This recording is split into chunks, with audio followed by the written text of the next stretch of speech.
Just as we can solve a linear equation, we can solve a linear inequality.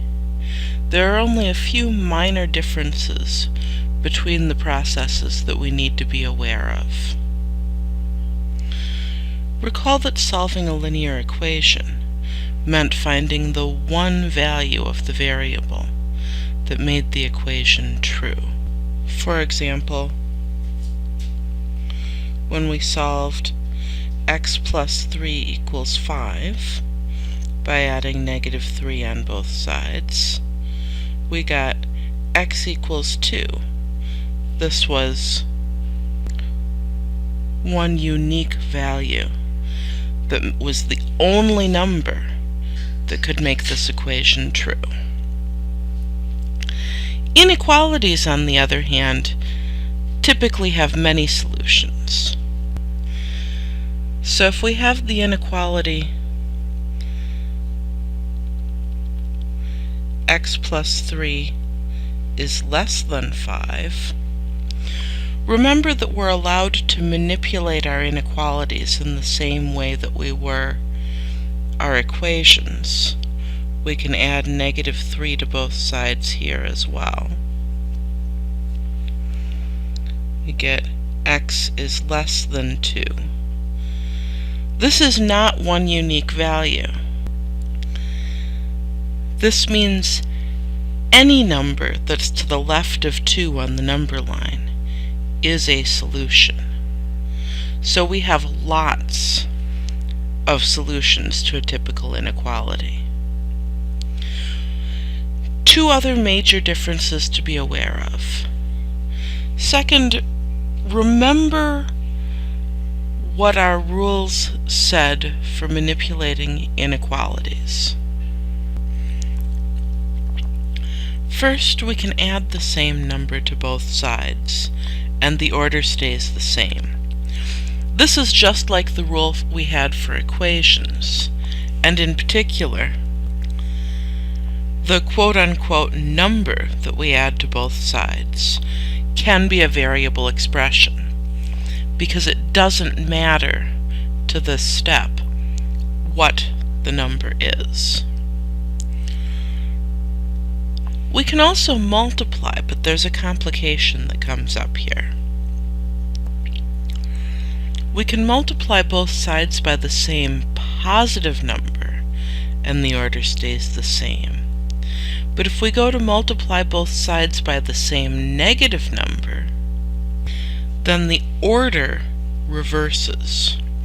So let me show you an example of this. If we know that negative 2x is less than or equal to 6, well, to get rid of that negative 2, we'd like to multiply both sides by negative 1/2. But when we do that, we've multiplied both sides by a negative number, and so the order of the inequality reverses. Let's see, that gives us x is greater than or equal to negative 3. So this solution describes all the numbers that are negative 3 or to the right of negative 3 on the number line. Let's take a minute and observe that that worked. Let's try just like 0. 0 is certainly greater than or equal to negative 3. And negative 2 times 0, is that less than or equal to 6? Yeah. 0 is less than or equal to 6. The last thing to be aware of when we're solving inequalities is that unlike equations, where we can swap the two sides however we like, we have to be careful when we're swapping order in inequalities. We might see something like this happen.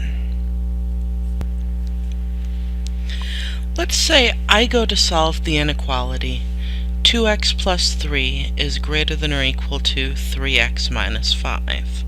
And of course my first move is to rewrite that subtraction as adding the opposite. Well, I want to get all the x's alone on one side.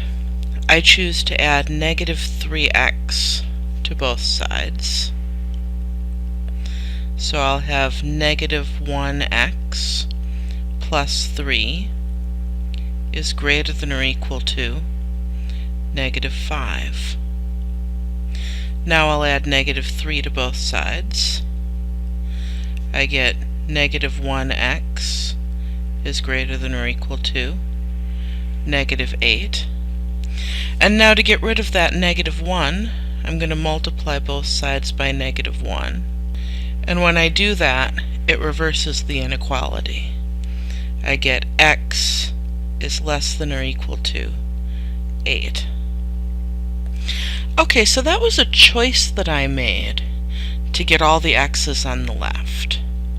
Suppose you made the opposite choice. Suppose you decided to get all the x's on the right. So you added negative 2x to both sides. And you got 3 is greater than or equal to x plus negative 5. Then you added positive 5 to both sides. And you got 8 is greater than or equal to x. So my solution and your solution have different looking inequality symbols in them. But remember that we can always rewrite an inequality swapping the two sides. It just changes the direction of the inequality symbol. If I say 8 is to the right of x, that's the same as saying that x is to the left of 8. So note, switching the order of the sides also switches the inequality symbol. One way to remember this is to remember the pointy end of the inequality is always toward the same number.